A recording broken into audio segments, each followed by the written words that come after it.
38?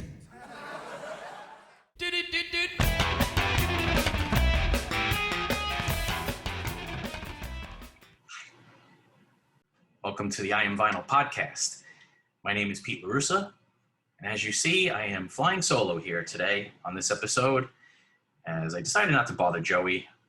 I know he's been very busy lately, and as anyone who has viewed the last episode or has listened to the last episode, depending on what you're choosing here today, if it's cnjradio.com for the audio version or if it's YouTube for the video version, you have seen that Joey has been very busy farming and herding cats. So aside from that and everything else that's been going on in his life, I figured I would just run with this episode by myself. I had let him know that this was one of my next episodes that I wanted to do, so I figured today was a really good day to do it. And so here I am, and I am going to discuss an album that was released 30 years ago, and the anniversary was a few months ago, so we're a little late to getting around to this, but you know the saying, better late than never. So the album I'm talking about was originally released 30 years ago on May 14th, 1991. And so you've already seen it if you're looking at your device. You know which album I'm talking about.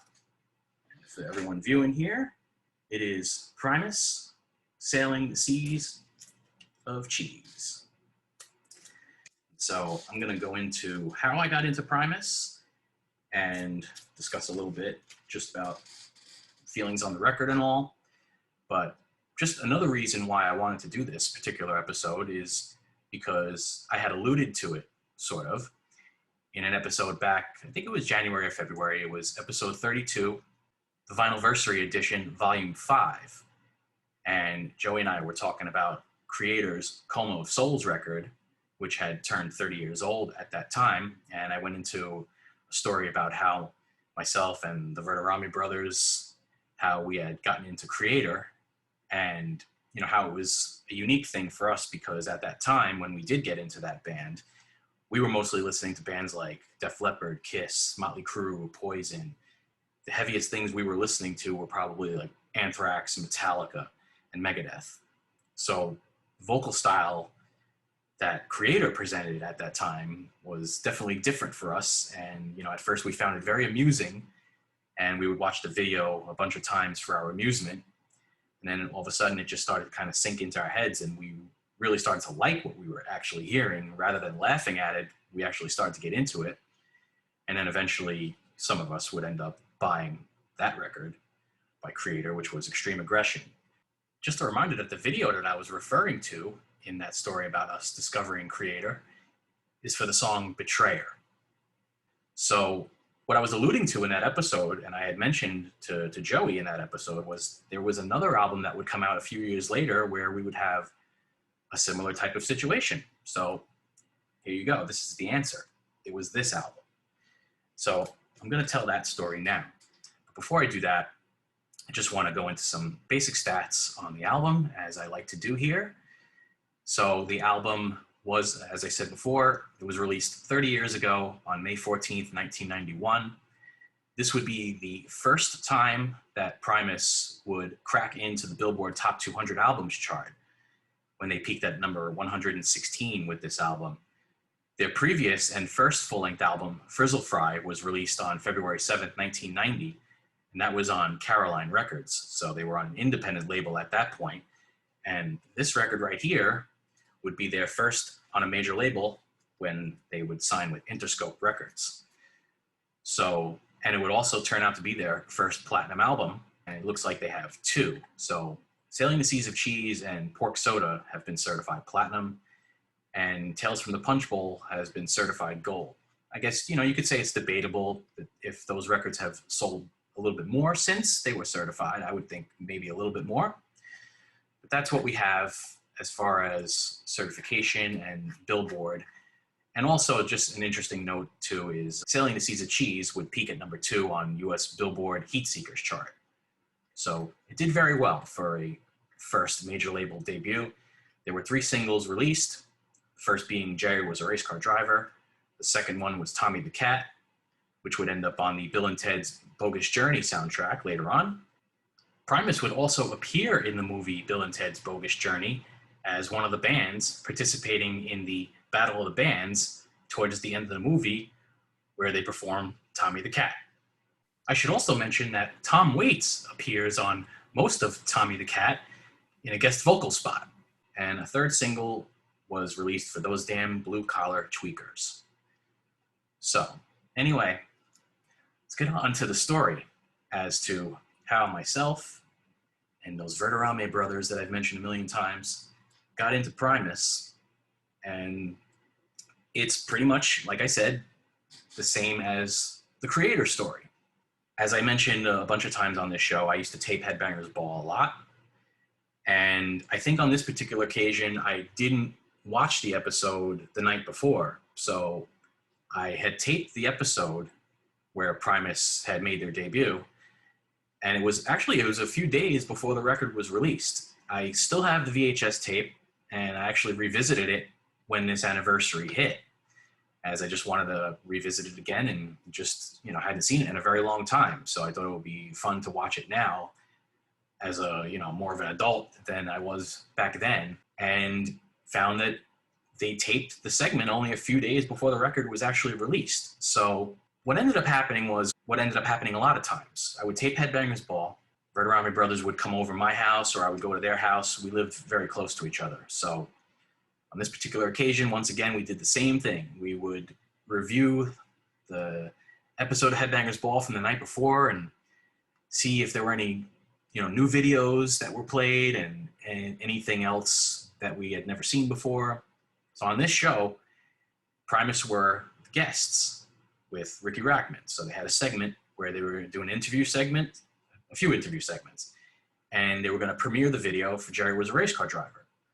So the one thing I remember is that I had no idea who Primus was. I don't know if the guys knew who they were either, the Verderame brothers. I don't know if they even knew who Primus were when we were watching this. So we were watching, and we watched the interview segments, and we were probably not really paying much attention. We were 15 years old at the time, so I can only imagine we were talking through most of the interview segments until they would get to the video. We had no idea who these guys were. So the video plays. We see the beginning. Anyone who's seen the video for Jerry Was a Race Car Driver before knows the beginning very well. I don't know how to really describe it, but they just have some guy, he's probably a friend of the band, and he goes up to the counter and he orders nachos. So you see, the guy behind the counter preparing the nachos and grabbing the cheese, and the guy waiting for his nachos is licking his lips, and the close up on the teeth and the lips. Guy behind the counter hands guy wanting the nachos his nachos, and again, those who've seen the video, you know it, steamy.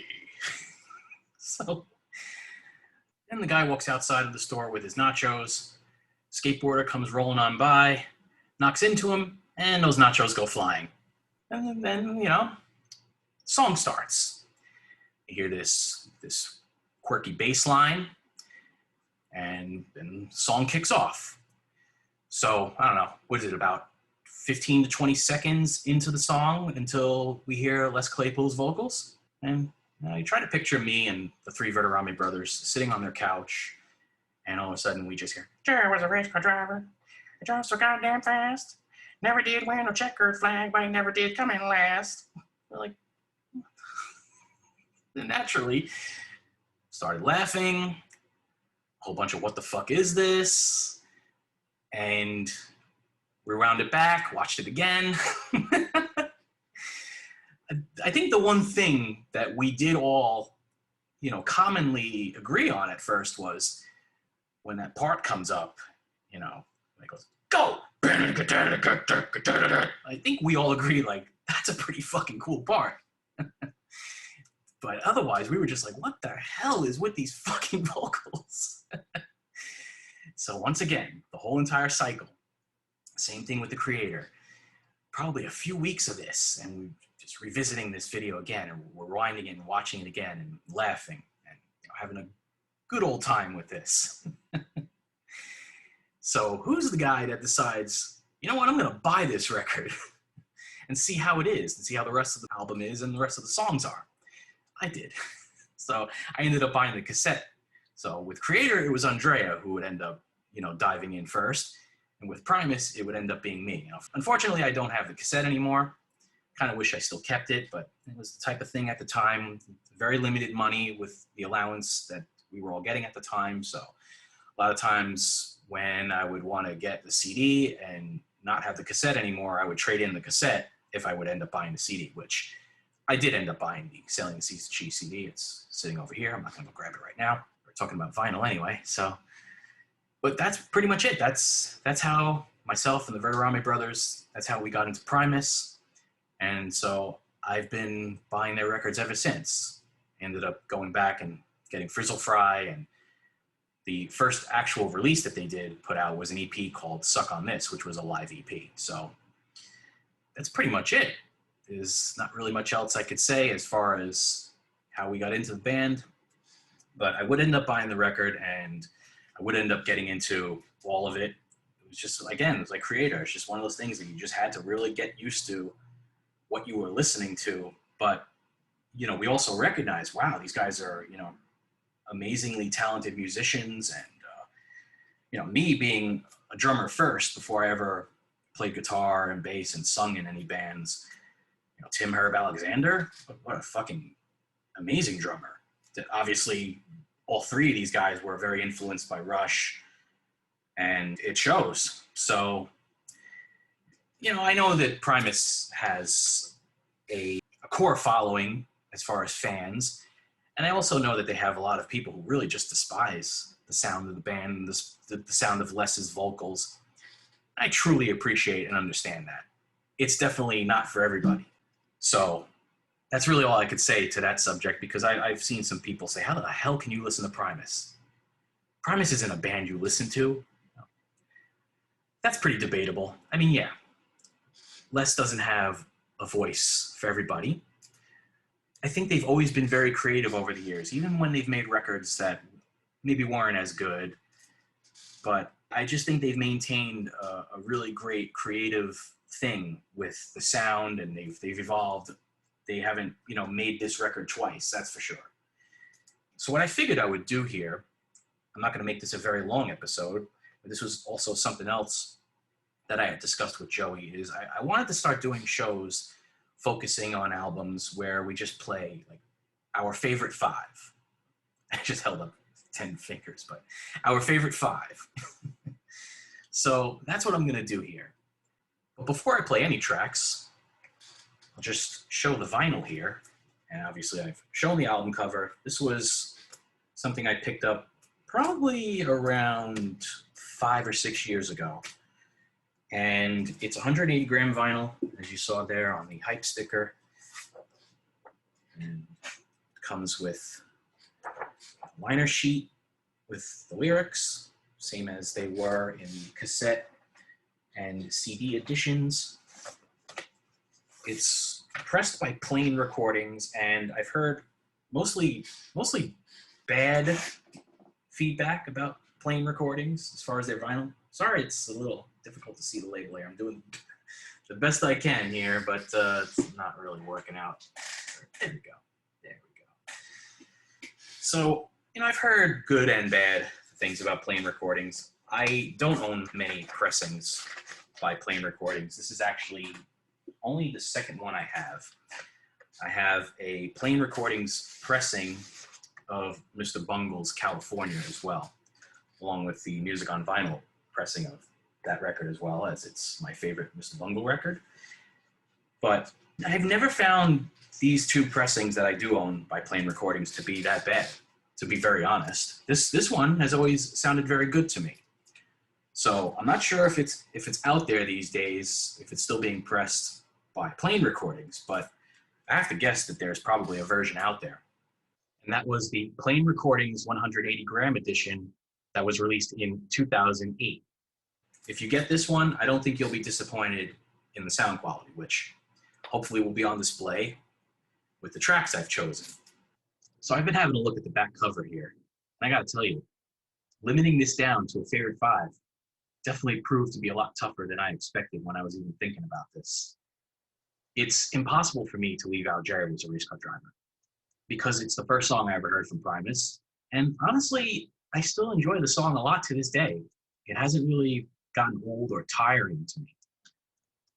The same thing really goes for Tommy the Cat. So, yeah, I know it's the second single, it's the second video, but can't really deny that I still really like the song a lot, that it continues to be a top 5 favorite on here. So, having gotten that out of the way, the 5 songs I've chosen to play from this pressing are Sergeant Baker, American Life, Jerry Was a Race Car Driver, Is It Luck? So that's all from side 1. And then we move to side 2 and Tommy the Cat. So let's play those songs right fucking now.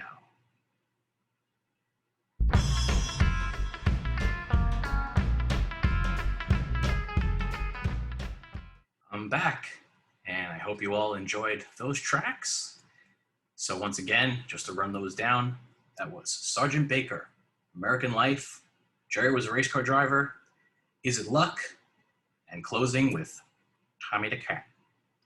So before we close the episode here, just thought I would go into some other little fun statistics here that maybe some people aren't aware of, but they certainly surprised me at the time. So myself and the Verderame brothers, before we ever got into Primus, we were all fans of the band Suicidal Tendencies.